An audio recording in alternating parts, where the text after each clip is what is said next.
ಚಪ್ಪಾಳೆ ತಟ್ಟುವುದರ ಮೂಲಕ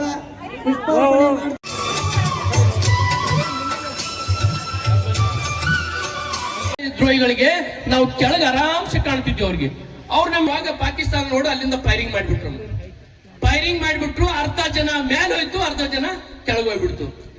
ಏನೋ ಏರಿಕೆ ಮೇಲೆ ಹೋಗ್ಬಿಟ್ರು, ನೋಡ್ತಾರ ಪಾಕಿಸ್ತಾನ ಫೈರಿಂಗ್ ಮಾಡ್ತಾ ಇದ್ದಾರೆ. ಯೋಗೇಂದ್ರ ಸಿಂಗ್ ಕಡೆ ಇರುವಂತ 7 ಜನ ಅಲ್ಲೇ ನೆಲಕ್ಕೆ ಬಿದ್ದು ಎಲ್ಲರೂ ಫೈರಿಂಗ್ ನಲ್ಲಿ ಸತ್ತು ಹೋಗ್ಬಿಡ್ತಾರೆ. ನೋಡಮ್ಮ, ಯಾಕಪ್ಪ ಅಂದ್ರೆ ಅದೇ 1 ತಾಸು 2 ತಾಸು ಇಂತ ಎಲ್ಲರೂ ಕೊಡ್ತಾನೆ. ಹೆಂಡ್ರ ಜೊತೆ ಮಾತಾಡ್ತಾನ, ಮಕ್ಕಳು ಜೋಡಿ ಮಾತಾಡ್ತಾನ, ತಾಯಿ ತಂದೆ ಜೋಡಿ ಮಾತಾಡ್ಯಾರ. ಮುಂದ 1 ತಾಸು ಆಗಿಲ್ಲ, 2 ತಾಸು ಆಗಿಲ್ಲ, 1 ದಿನ ಆಗಿಲ್ಲ, ಅವ್ರೆಲ್ಲರೂ ಅಲ್ಲಿ ಈ ದೇಶಕ್ಕಾಗಿ ಪ್ರಾಣ ಕೊಡ್ತಾರ. ಆಗ ಯೋಗೇಂದ್ರ ಸಿಂಗ್ನ ಮೇಲೆ ಎಷ್ಟು ಫೈರಿಂಗ್ ಆಗುತ್ತಮ್ಮ? 18 ಗುಂಡುಗಳು ಯೋಗೇಂದ್ರ ಸಿಂಗ್ ಮೇಲೆ ಇದೆಲ್ಲ ಉಳ್ಕೋತ ಫುಲ್ ದೇಹ ತುಂಬಲ್, ಕೈ ಮೇಲೆ, ಕಾಲಿಗೆ, ದೇಹಕ್ಕೆ ಎಲ್ಲ ಕಡೆ. ಆದ್ರೆ ಯೋಗೇಂದ್ರ ಸಿಂಗ್ ಹಣೆಬರ ಹೆಂಗಿತ್ತಪ್ಪ ಅಂದ್ರೆ, ಅವ ಕಿಶೆದಲ್ಲಿ 5 ರೂಪಾಯಿ ನಿಂತ 5 ರೂಪಾಯಿ ಕಾಯಿನಿಗೆ ಅದು ಬುಲೆಟ್ ಪಡೆದಿದೆ, ಅದು ರಿವರ್ಸ್ ಆಗಿ ಬಿದ್ದಿದೆ. ಜೀವಿತ್ತಂತ ಇನ್ನು. ಅವಾಗ ಪಾಕಿಸ್ತಾನ ಬಂದವ್ರನ್ನೆಲ್ಲರನ್ನು ಒದ್ ನೋಡ್ತಾ ಇದ್ರಂತ, ಬದುಕ್ಯಾರ ಸತ್ತಾರಂತ, ಹಂಗೆ ಸುಮ್ಮನೆ ಮಾಡ್ಕೊಂಡಿದ್ರಂತ. ಕೈ ಪೂರಾ ಕಟ್ಟಾಗಿದೆ, ಕೈ ಬೆಲ್ಟ್ ಅಲ್ಲಿ ಕಟ್ಟಿಕೊಂಡಿದ್ರ ತಾವೇ ನೋಡ್ತಾ ಇದ್ರಂತ. ಕಣ್ಣು ತೆಗೆದು ಅವ್ರಿಗೆ ದೇವರೇ ಪರಮಾತ್ಮ ಸಾಕ್ಷಾತ್ ಬಂದು ನೀನು ಈ ದೇಶಕ್ಕಾಗಿ ಏನಾದ್ರೂ ಮಾಡ್ಬೇಕಂತ ಅವ್ರು. ಯಾಕಂದ್ರೆ ಅವ್ರು ಒಂದು ಮೀಡಿಯಾದಲ್ಲಿ ಹೇಳುವಾಗ ಅವ್ರೇ ಹೇಳ್ಕೊಂಡ್ರ ಫೈಟ್ ಮಾಡುವಾಗ, ನೀನು ಈ ದೇಶಕ್ಕಾಗಿ ಏನಾದ್ರೂ ನೀನು ಸಾಧನೆ ಮಾಡ್ಬೇಕಂದಾಗ ಇನ್ನೇನು ಪಾಕಿಸ್ತಾನ ಎಲ್ಲರೂ ಸತ್ರ ಅಂತ ಹೇಳಿ ಮತ್ತೆ ಅವ್ರ ಮೇಲೆ ಫೈರಿಂಗ್ ಮಾಡಾಕತ್ರಂತ. ಯೋಗೇಂದ್ರ ಸಿಂಗ್ ಯಾದವ್ ಅವರು ರಕ್ತ ಹರಿತಿತ್ತಪ್ಪ ಅಂತ, ರಕ್ತ ಹರಿತಾ ಇದೆ ಕಣ್ಣಲ್ಲಿ ಎಲ್ಲ ಕಡೆ. ಅವ್ರ ಕಣ್ಣು ತೆಗೆದು ಸ್ವಲ್ಪ ನೋಡ್ತಾ ಇದ್ರಪ್ಪ ಅಂದ್ರ ಬಿದ್ದಂತ ಬಾಡಿಗಳ ಮೇಲೆ ಮತ್ತೆ ಪಾಕಿಸ್ತಾನ ಫೈರಿಂಗ್ ಮಾಡುವಾಗ ಎಲ್ಲ ದೇಹ ಪುಟ್ಟು ಬಿಡ್ತಾ ಇದ್ವು ಅಂತ, ಇಷ್ಟು ಎತ್ತು ಬಿಡ್ತಾ ಇದ್ವು ಅಂತ.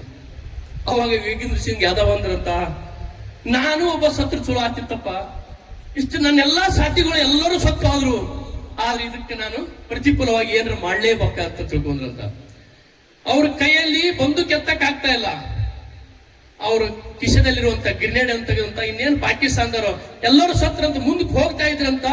ಯೋಗೇಂದ್ರ ಸಿಂಗ್ ಯಾದವ್ ಅವ್ರು ಟಕ್ಕನ ತೆಗೆದಿಂಗ ಗ್ರೆನೇಡ್ ಎಸೆದ್ಬಿಟ್ರಂತ. ಅದು ಏನಾಗ್ಬಿಡ್ತಪ್ಪ ಅಂತ, ಪಾಕಿಸ್ತಾನ ಇರುವಂತ ಅವ್ರೇನೋ ಅಲ್ಲಿ ಕೋಟ್ ಹಾಕೊಂಡು ಆ ಕೋಟಿನ ಒಳಗಡೆ ಬಿದ್ದ್ಬಿಡ್ತು. ಯಾವಾಗ ಬ್ಲಾಸ್ಟ್ ಆಗಿಬಿಡ್ತು, ಪಾಕಿಸ್ತಾನ ಎಲ್ಲರೂ ಓಡಾಕತ್ಬಿಟ್ರು. ಯಾಕೆ ಓಡಾಕತ್ರಪ್ಪ ಅಂದ್ರ ಎಲ್ಲ ಭಾರತ ರಿಯನ್ಫೋರ್ಸ್ ಬಂತು, ಭಾರತವ್ರ ನಮ್ಮ ಮೇಲೆ ಅಟ್ಯಾಕ್ ಮಾಡ್ತಾ ಇದಾರಂತ ಓಡಾಕತ್ರಂತ. ಯೋಗೇಂದ್ರ ಸಿಂಗ್ ಆದವ್ರು ಅಲ್ಲಿಂದ ಗುಡಿಂದ ಪಲ್ಟಿ ಪಟ್ಟು ಮಾಡ್ಕೊಂಡು ಕೆಳಗಡೆ ಬಂದು ಬಿಡ್ತಾರೆ. ಬಿದ್ದ ಮೇಲೆ ಅಲ್ಲಿ ತನ್ನುವಂತ ರಿಯನ್ಫೋರ್ಸ್ ಬರುವಾಗ ಕೇಳ್ತಾರೆ, ಏನಾಯ್ತು? ಈ ತರ ಅಲ್ಲಿ ಅವ್ರದ್ದು ಹೆಡ್ ಕ್ವಾರ್ಟರ್ ಇದೆ, ಈ ತರ ಅವ್ರ ಲಂಗರ್ ಇದೆ, ಈ ತರ ಎಲ್ಲ ಪಾಕಿಸ್ತಾನ ಬಹಳ ಜನ ಇದ್ದಾರೆ ಅಂತಂದಾಗ ಮತ್ತೆ ಅವ್ರ ಮೇಲೆ ಅಟ್ಯಾಕ್ ಮಾಡಿ 18 ಗುಂಡು ಬಿದ್ರು ಕೂಡ ಇವತ್ತಿಗೂ ಕೂಡ ಸುಬೇದಾರ್ ಮೇಜರ್ ಆಗಿ ಬಹುಶಃ ರಿಟೈರ್ಮೆಂಟ್ ಆದಂತ ಪರಮವೀರ ಚಕ್ರ ಪಡೆದಂತ ಏಕೈಕ ವ್ಯಕ್ತಿ ಯಾರಂದ್ರೆ ಅದು ಯೋಗೇಂದ್ರ ಸಿಂಗ್ ಯಾದವ್. ನಿಮ್ಗೆ ಇತಿಹಾಸ ಗೊತ್ತಿರ್ಬೇಕು. ಯಾಕಪ್ಪ ಅಂದ್ರೆ ಇಲ್ಲೇ ನಿಮ್ಗೆ ಗೊತ್ತಿರ್ಬಹುದು, ಹನುಮಂತಪ್ಪ ಕೊಪ್ಪ ಅಂತ ಕೇಳಿರ್ಬಹುದು. ಹನುಮಂತಪ್ಪ ಕೊಪ್ಪದು ಫಸ್ಟ್ ಸಿಯಾಚಿನ್ ಗ್ಲೇಸಿಯರ್. ಸಾಹೇಬ್ರು ಕೂಡ ಫಸ್ಟ್ ಸಿಯಾಚಿನ್ ಗ್ಲೇಸಿಯರ್ ಕಟ್ ಮಾಡ್ಯಾರ, ನಾನು ಕೂಡ ಸಿಯಾಚಿನ್ ಗ್ಲೇಸಿಯರ್ ಕಟ್ ಮಾಡೀನಿ. ನಂದು 12 ಮಡ್ರಾಸ, ಹನುಮಂತಪ್ಪ ಕೊಪ್ಪದವ್ರದ್ದು 9 ಮಡ್ರಾಸ, ಸಾಹೇಬ್ರದು 18 ಗ್ರೆನೇಡರ್ಸ್. ಸಿಯಾಚಿನ್ ಹೆಂಗಿರ್ತಪ್ಪ ಅಂದ್ರೆ ಭೂಮಿ ಸ್ಥಳದಿಂದ 24,000 ಫುಟ್ ಎತ್ತರದಂತ ಸಿಯಾಚಿನ್ ಗ್ಲೇಸಿಯರ್ ಸಮುದ್ರ ಸ್ಥಳದಿಂದ.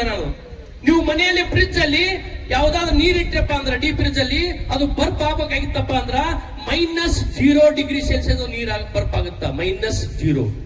ಆದ್ರೆ ಸಿಯಾಚಿನ್ ನಲ್ಲಿ -46 ಡಿಗ್ರಿ ಇರುತ್ತೆ, -46 ಡಿಗ್ರಿ ಅಮ್ಮ. ನೀವು ಬಿಸಿ ನೀರಲ್ಲಿ ಕೈ ಎತ್ತಿ ನೀರು ಕುಡಿದು ಲೇಟ್ ಆಯ್ತಪ್ಪ ಅಂದ್ರ ನೀವು ಆರಾಮ್ಸೆ ಬರ್ಫ್ ಆಗಿಬಿಡುತ್ತ. ಅಲ್ಲಿ ಜಳಕ ಅಂತೂ ಮಾಡೋದಿಲ್ಲ, ಬಿಸಿ ನೀರಲ್ಲಿ ಬಟ್ಟಿ ಹಾಕಿ ಮೈಗೆ ಒರೆಸೋಬೇಕಷ್ಟೇ. ದೇಹದ ಭಾಗಗಳು ಎಷ್ಟು ನಾವು ಹೊರಗ ಡಿಸ್ಪ್ಲೇ ಮಾಡ್ತೀವಿ ಆಟೋಮೆಟಿಕ್ ನಮ್ಮ ದೇಹದ ಎಲ್ಲ ಬರ್ಫ್ ಆಗಿಬಿಡ್ತದೆ.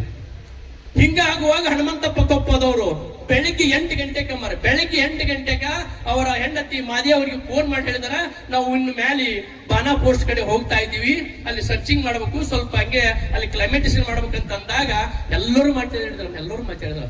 ಇನ್ನೇನು ಬೆಳಗಿನ ಜಾವ ಅವ್ರು ಹೋಗ್ಬೇಕು ಅನ್ನೋದ್ರಾಗ ಅಲ್ಲಿ ಸ್ಲೈಡಿಂಗ್ ಆಗಿ ಆ ಬರ್ಫ ಬಿಸಿಲಿನ ತಾಪಕ್ಕೆ ಅವ್ರು ಕತ್ತರಿಸಿ ಅವ್ರ ಮೇಲೆ ಬಿದ್ದು ಬಿಡ್ತು. ಎಂತ ಬರ್ಫ್ ಅಮ್ಮ, 500 ಫುಟ್ ದೊಡ್ಡದಂತ ಬಂಡೆ, 36 ಫುಟ್ ಬಿಡ್ತಾ ಅಂತ ದಪ್ಪ ಅಂತ ಬಂಡೆ ಅವ್ರ ಮೇಲೆ ಬಂದು ಬಿದ್ದ್ಬಿಡ್ತು. 10 ಜನ ಅಲ್ಲೇ ಒಳಗೆ ಹೋಗ್ಕೊಂಡ್ರು.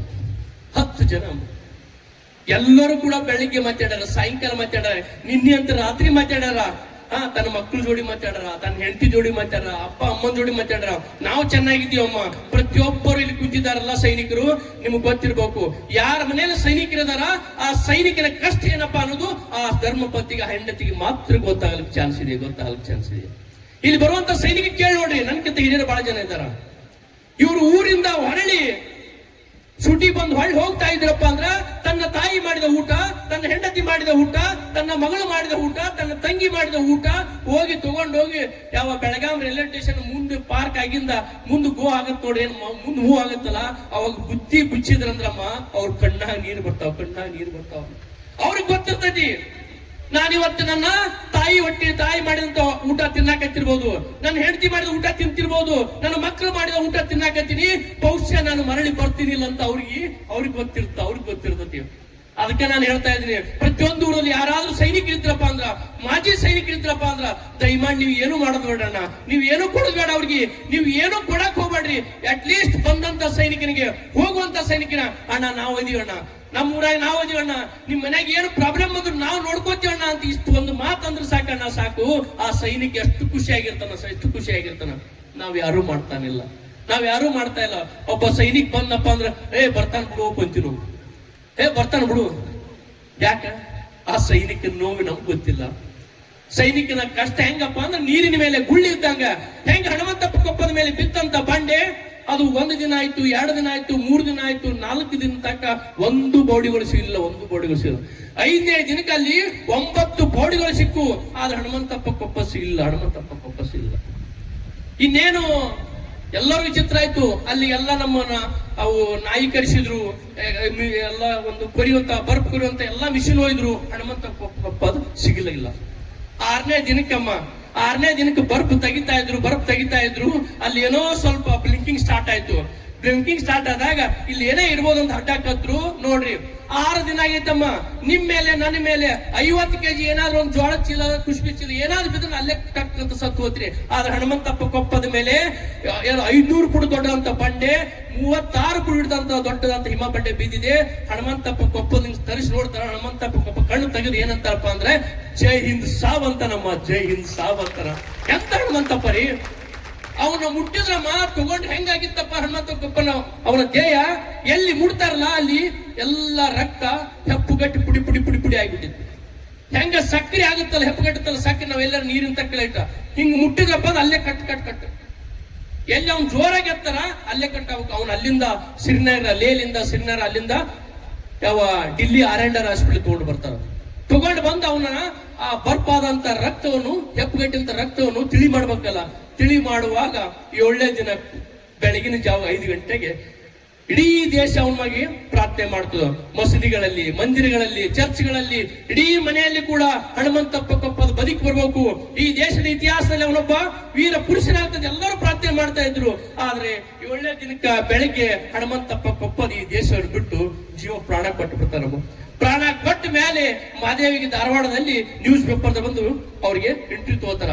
ಅಮ್ಮ, ಇಡೀ ದೇಶ ನಿನ್ನ ಗಂಡ ಬದುಕಿನ ಪ್ರಾರ್ಥನೆ ಮಾಡ್ತಾ ಇತ್ತು, ಆದ್ರೆ ಇವತ್ತು ಬೆಳಗಿನ ಜಾವ 5 ಗಂಟೆಗೆ ನಿನ್ನ ಗಂಡ ಈ ದೇಶ ಬಿಟ್ಟು ಅಂದಾಗ ಹನುಮಂತಪ್ಪ ಕೊಪ್ಪದನ ಹೆಂಡತಿ ಹೇಳ್ತಾಳ, ನೋಡ್ರಿ ಇಲ್ಲಿ ತನಕ ನನಗೆ ತಾಳಿ ಕಟ್ಟಿದ್ದ ಅವ ನನ್ನ ಗಂಡ ಇದ್ದ, ಆದ್ರೆ ಇವತ್ತ ಇಡೀ ದೇಶದ ಮಗ ಆಗಿ, ದೇಶದ ಒಬ್ಬ ಸೈನಿಕನಾಗಿ ದೇಶಕ್ಕಾಗಿ ಪ್ರಾಣ ಕೊಟ್ಟನ. ಇವತ್ತಿಗೆ ಅವ ದೇಶದ ಮಗ, ನನಗೆ ಹುಟ್ಟಿದಂತ ಒಂದು ಹೆಣ್ಣು ಮಗು, ಅದು 18 ವರ್ಷ ಆದ ನಂತರ ಮತ್ತೆ ನನ್ನ ದೇಶಕ್ಕಾಗಿ ನನ್ನ ಮಗಳನ್ನು ಕಳಿಸ್ತೀನಿ ಅಂತ ಹೇಳ್ತಾ ಇದಲ್ಲ ಮಾದೇವಿ. ಅಂತ ತಾಯಿಯರಿಗೆ ಅಂತಾರ ವೀರ ನಾರಿಯರು ವೀರ. ಜೋರಾದ ಚಪ್ಪಾಳೆ ಬರಬೇಕು ಆ ತಾಯಿಗೆ. ಬಹುಶಃ ನಾನು ಯಾಕಂದ್ರ ಈ